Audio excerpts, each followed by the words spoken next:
लीजिए सुनिए। आचार्य चतुर्सेन शास्त्री के लिखे उपन्यास गोली के 51वें भाग नव प्रभात को मेरी यानी समीर गोस्वामी की आवाज में। इस तरह 3 साल बीत गए। एक दिन अचानक मैंने सुना अन्नदाता मर गए। सुनकर मेरा शरीर सुन्न हो गया, जैसे एक बिजली का धक्का मुझे लगा हो। ड्योढ़ियों में सर्वत्र ही हलचल मच गई। बाहर क्या हो रहा है ये मैं नहीं जानती थी, पर मैं केवल यही सोच रही थी कि अब हमारे इस नरकवास का क्या होगा। मैंने 3 साल यों ही नहीं बिताए थे। कुछ अच्छी समझदार स्त्रियों को लेकर अपना दल बनाया था। मैं उस दल की मुखिया थी। हम प्रत्येक अत्याचार का डटकर मुकाबला करती थी। एक दो बार हमने उस नरपशु को पीटा भी। एक बार तो हमने भी उसे धरती पर पटक कर उसके सारे कपड़े लत्ते तार तार करके भगा दिया था। अब वो भी हम लोगों से डरने लगा था। प्रायः चरित्रहीन लोग कायर होते हैं, वो भी पूरा कायर था। बहुत बार हमने दल बांध यहां से बाहर निकलने के इरादे किए थे। मेरा ख्याल था कि हम यदि किसी तरह एजीजी के कानों तक अपनी पुकार पहुंचा सके तो कुछ हो सकता है। मैं स्वयं सबकी मुखिया बनकर उन तक जाने को तैयार थी, परंतु अफसोस हमें अवसर नहीं मिला। हमारा संगठन कमजोर था और ड्योढ़ियों का प्रबंध खूब पक्का था।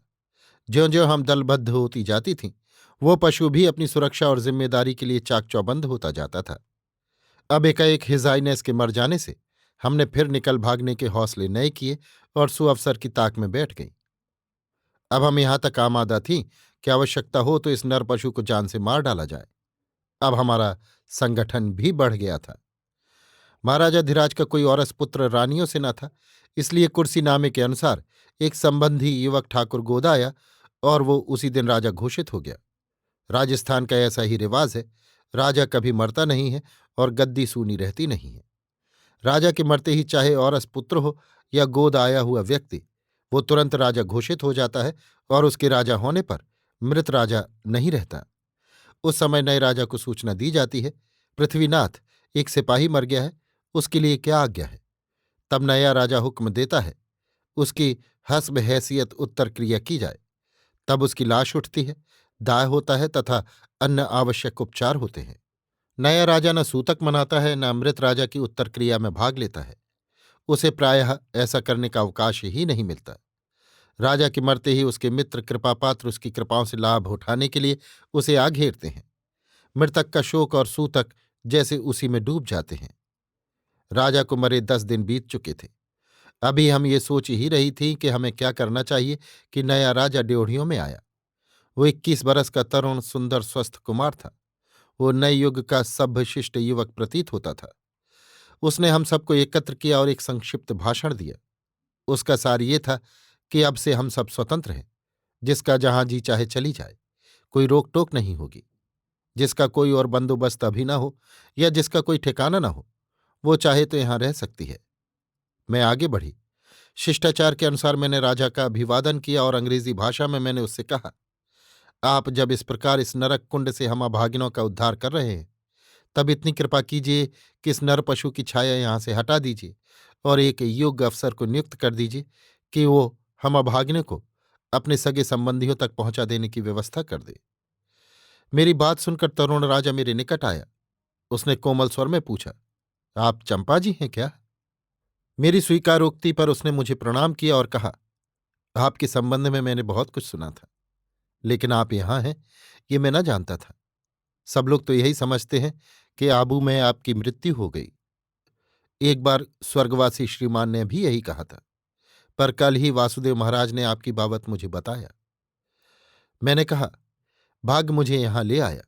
जो होना था वो हुआ। अब आपके प्रताप से ये नरकधाम टूट जाए तो बड़ी बात हो।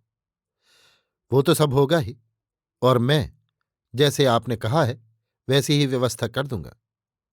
परंतु अभी आप रंगमहल में पधारिए, जब तक जी चाहे वहां विराजिए। आपको मैं राजमाता ही समझता हूं। स्वर्गवासी महाराज आपको कितना मानते थे मैं जानता हूं।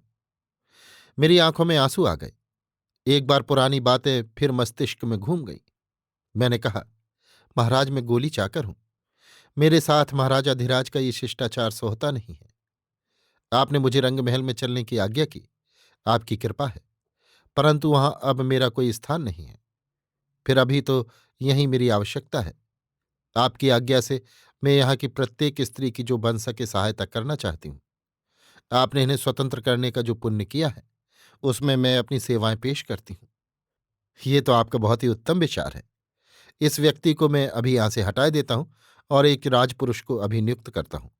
वो आपकी सलाह से ही इन सब स्त्रियों की समुचित व्यवस्था कर देगा। खर्च भी सबको राज्य से मिलेगा। इस संबंध में आप जब चाहें तब मुझसे मिल सकती हैं। और यदि इस व्यक्ति के प्रति आपका या किसी का कुछ आरोप हो तो मैं उसका भी इसे दंड दूंगा। मैंने कहा, इससे कुछ लाभ नहीं होगा। यहाँ का वातावरण बहुत भयंकर है। बस ये नरकवास खत्म हो जाए यही यथेष्ट है। सारी बातचीत अंग्रेजी भाषा में हुई। इस सुजन और तरुण राजा का अनुरोध मैं टाल न सकी। मैं रंगमहल में चली आई। मेरे भाग्याकाश में नया प्रभात हुआ। एक योग्य राजपुरुष की नियुक्ति ड्योढ़ियों पर कर दी गई। मैंने उसने मिलकर सभी स्त्रियों को उनके सगे संबंधियों के पास भेज दिया। उसके लिए खर्च की भी व्यवस्था कर दी। जो स्त्रियां रह गईं उनमें से कुछ विधवा आश्रम में भिजवा दी गईं, कुछ की आजीवन मासिक वृत्ति नियुक्त हो गई और वे राजधानी में ही बस गई। कुछ स्त्रियां अस्पताल में भेज दी गईं। एक सप्ताह में वो नरक धाम खाली हो गया। जब तक मैं इस काम में फंसी रही मुझे अपनी ओर देखने का अवकाश ही नहीं मिला। अब मैं यहां से निवृत्त हुई। मुझे अपने बच्चों की, पति की और अपनी संपत्ति की चिंता ने आ घेरा। और एक दिन सवेरे ही सवेरे मैं वासुदेव महाराज के घर जा पहुंची। एकाएक वो मुझे पहचान नहीं सके। फिर पहचानते ही वो बालक की भांति ढाणे मारकर रो उठे। हाथ की लाठी फेंक दोनों हाथ फैलाकर बेटी बेटी कहते मेरी ओर लपके। उन्होंने कहा, ये हालत कर दी उन्होंने तुम्हारी बेटी। तुमने समझा होगा कि वासुदेव तुम्हें बुला बैठा। ओह, तुम्हारे लिए मैंने क्या क्या न किया। पर बेकार, सब बेकार। अब मर गया वो गुनाहगार राजा। बड़ी बात हुई तुम आ गई। अरे मैंने तो तुम्हें पहचाना ही नहीं। वासुदेव महाराज की मां और पत्नी दोनों ही का स्वर्गवास हो चुका था। सुनकर मैं बड़ी देर तक रोती रही। इसी बीच उनकी पुत्रवधू ने आकर मेरे पैर छुए। अब मैं स्थिर न रह सकी। अपने पति और बच्चों के सब हाल जानने को मैं अधीर हो रही थी, पर मेरे मुंह से बोल नहीं फूट रहा था। उनकी पुत्रवधू को छाती से लगाकर डबडबाई आंखों से मैं उन्हें देखने लगी। मैं आशा और निराशा के झूले में झूल रही थी। मैं नहीं जानती थी कि मुझे कौन सा अशुभ समाचार सुनना पड़ेगा। एकाएक वासुदेव महाराज लाठी संभालकर उठ खड़े हुए। उन्होंने कहा, अभी आता हूं बेटी, तुम कुछ खा पी कर थोड़ा आराम कर लेना। उन्होंने अपनी पुत्र वधू को मेरे भोजन विश्राम के बारे में आदेश दिए और चले गए। बड़ी सुंदर और कोमल बधूटी थी उनकी पुत्रवधू। देखकर नेत्र शीतल हो गए।